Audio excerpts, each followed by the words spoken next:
What's good people, and welcome back to the channel here on Crewboy Productions. My name is BK, and this is the Silly, Nerdy, and Wordy podcast, episode number 67. This is going to be a spoiler review of the film Tornado, the independent film Tornado. Spoiler review, that's what this is going to be about. What's going on, everyone? In this episode, I discussed the new independent film Tornado. I talked about how I randomly chose this film to go and see it. It was not a planned film that I wanted to see, but I'm glad I did see it, so I talked about that. Talked about my likes and dislikes and how the film started, how it was unique, interesting. It took a while to get onto it, but talked about that, some of the cinematography, the action, and how the score and music played into this film, added to it. So went into that. Talked about a particular performance as well, how unique it was. It's not new, but just something to point out. So that is what I discussed in this episode. And if you like this channel and what I've been doing here, you can subscribe to this channel, leave a like, leave a comment. Let me know your thoughts about this particular movie. Are you aware of this Tornado movie? If so, are you going to see it? And let me know your thoughts, what you thought about it, if you're even aware of it, and just let me know your overall thoughts of what I am doing here on this channel. So if you can like, subscribe, comment, and share as well. But if you want to listen to this podcast, you are also welcome to do so. You can follow the podcast on Spotify, on Apple Podcasts, as well as iHeartRadio, Amazon Music, and wherever you get your podcasts. Just search for the Silly, Nerdy, and Wordy podcast, and you can leave a rating, leave a review, and then you are able to listen wherever you get your podcasts. And also on the YouTube side, you can turn on the notification bell so you'll be notified whenever I drop a new episode, and I do episodes weekly here. So you have that option to listen or watch. Now, with all of that out of the way, here is episode number 67. Enjoy. Hey, what's good people, and welcome back to the channel here on Crewboy Productions. My name is BK, and this is the Silly, Nerdy, and Wordy podcast, episode number 67, a spoiler review of the new Tornado film. Again, spoiler review of the film Tornado.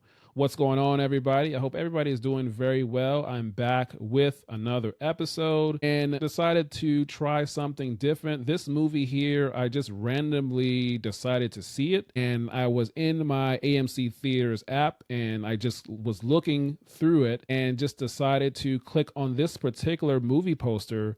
That's the only way I know about it. And then I watched the trailer a couple of times, and then I ultimately decided to see this movie. And this is a different type of movie. And had I known about this in advance, like I normally do, it's most likely that I would have been on my list to go see. But like I said, this is one of the smaller independent films, and this film is set in the year of 1790. This film is directed by John Maclean, and his previous projects include Slow West, which is a 2015 film, Pitch Black Heist in 2011. That was a short film. The cast also includes Tim Roth.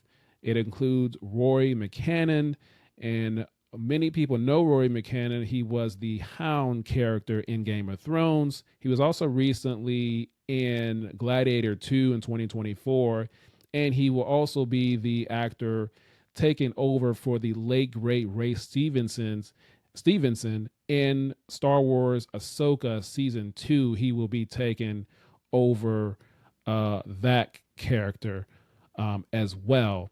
This movie also stars Koki, as well as Takahiro Hara and Dennis Okera. And that is the main cast. And like I said, this movie takes place in the year 1790.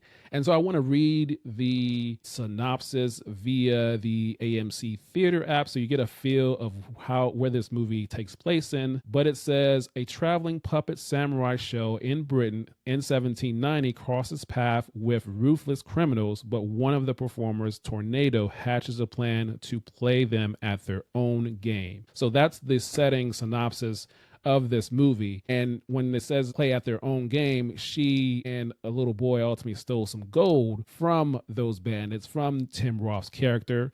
And so that's where the things go awry. And this was a very unique film. This started off slow and in terms of the pacing. So it did start to pick up in the second act, but the way this story was going, the character of Koki was in this traveling circus, and her father within that circus was a puppeteer separately, and the father was ultimately killed. The father was also a samurai, but the father was killed by Tim Roth's character. And so once she finds her strength, she ultimately goes and on a revenge tour to eventually, kill the ones responsible for tormenting her and her circus family as well. And so that's where this story goes. And the way this story started off, it was very confusing in the beginning. It executed the story in a way it does normally a TV show, a cop drama, or just a show in general. You can take it, for instance, as you're watching a show like NCIS or The Rookie or Arrow, and you see the show, it starts off with a particular scene, and then the opening credits play, and then you come back after the credits play, the show continues, and then you see the graphic at the bottom. It says 36 hours earlier, 3 days later, or 24 hours ago. And so that's the approach that this movie took, doing that and then catching the story up and getting back in real time. The only difference is the movie didn't use the small graphic to show the time frame. And so that took a while to catch on to that. So once I realized what was happening, I was like, light bulb went up. I was like, oh, I see what they're doing here. But it was a bit of a confusing start. And like I said, the pacing really started off slow. So I was starting to think I'm not going to like this movie at all. But that did not end up being the case. So this movie was solid, I would say. And one of the things that really stood out to me was the score and the sound, the music. The music was really a key piece for me because it added to the movie. Particularly, it came in and out as it needed to be. And then the instruments, particularly their string instruments, whether it was violins and cellos and different types of string instruments. The intensity of the string instruments was intense when it needed to be intense in terms of the scenes that were happening. And in the lighter moments, when it didn't need to be as intense, it was not. So going in and out of that, the timing of it, the placing of it, as the scenes and the action and the lower moments was happening, very, very good in terms of the timing with the score, the music. So good job with the score, music department, as well as the editing as well. And so that was very, very key. And then a little bit about the sound. One of the buggies was eventually burned, and the sound of, it's a small thing, but the sound of the fire, the way it was burning, that sounded really, really good. So good job on the sound department. And then also I want to say about the two things about the cinematography as well as some of the action. The go hand in hand in what I'm about to say, because the cinematography of this movie, there were some great shots, particularly with the sun, and also in particular action scenes as the character of Tornado was fighting with Tim Roth's bandits. At the end of those sword fights, she held her stance and held it well and long, just to see it and strong. And so it was just great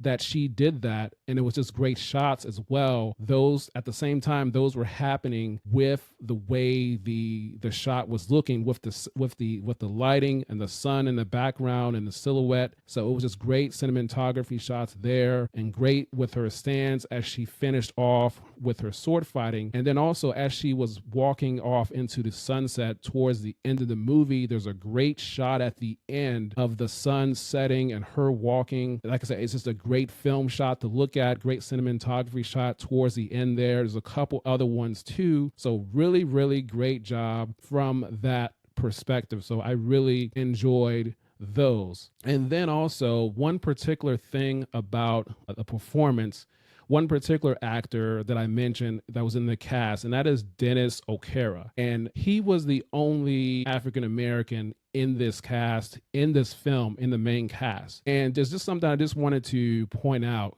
and it's nothing new, but for this film, he did not have any lines of dialogue at all. So his character said nothing. So all he had was his movement, was the look in his eyes, and there was one character that his character did kill. And then, of course, he had the sword fight with the tornado character, but that was it. So he didn't, like I said, he had no lines of dialogue whatsoever. And he was in the Bandits of Tim Roth's character, Misfits of Bandits, and all of them were talking amongst themselves, but he did not. He was the silent one, the one with the cowboy hat. So just interesting thing that I wanted to point out, that he didn't have any lines of dialogue. And what else can I say about this movie? I think getting mostly to the end here. Yeah, so like I said, this movie took place in 1790. It was a slow start for me at the beginning. I didn't think I was going to like this at all because it was very slow pacing start,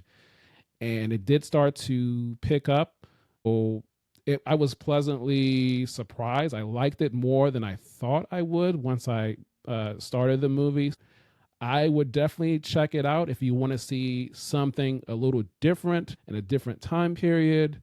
It didn't need a whole bunch of great, special effects or big action pieces and all these things. Just it's very simple things that were needed, that were done. And so I enjoyed it. I liked it. So hats off to everyone involved. Besides the start of the movie, that part was confusing and maybe I didn't like a little bit, but other than that, it really started to pick up as things went along. So I'm glad that I saw this film. So that's all for this film. So let me know in the comments section, are you aware of this film? Do you know about this film? Will you go see this movie now? Maybe that you've seen my review.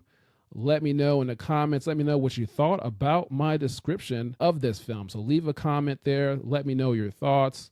And leave a like, and of course, subscribe to the channel for more content, for more spoiler reviews and other type of episodes as well. I'll have future guests coming in the future. You can listen to this podcast wherever you get your podcasts. If you want to listen on Apple Podcasts, on Spotify, Amazon Music, iHeartRadio, Pandora, Audible, wherever you want to listen, you can certainly do that. Leave us a review, give us a rating, let me know your thoughts on that. Just search for the Silly, Nerdy, and Wordy podcast, and you can listen there as well as watch here on the YouTube channel and on Spotify. And as well, I share TikTok clips of this podcast on TikTok. You can find me here on Nerdy Podcaster 124 on TikTok for short clips of this podcast, as well as clips everywhere else on social media. So I hope you enjoyed this episode here. I hope you learned something. Hope this was able to give you a little bit of a break, and hopefully you go check out this lesser known film. And if you have, go and see it. Come back and let me know your thoughts. That's all it's going to be for today. Come back and see me. So until next time, we will talk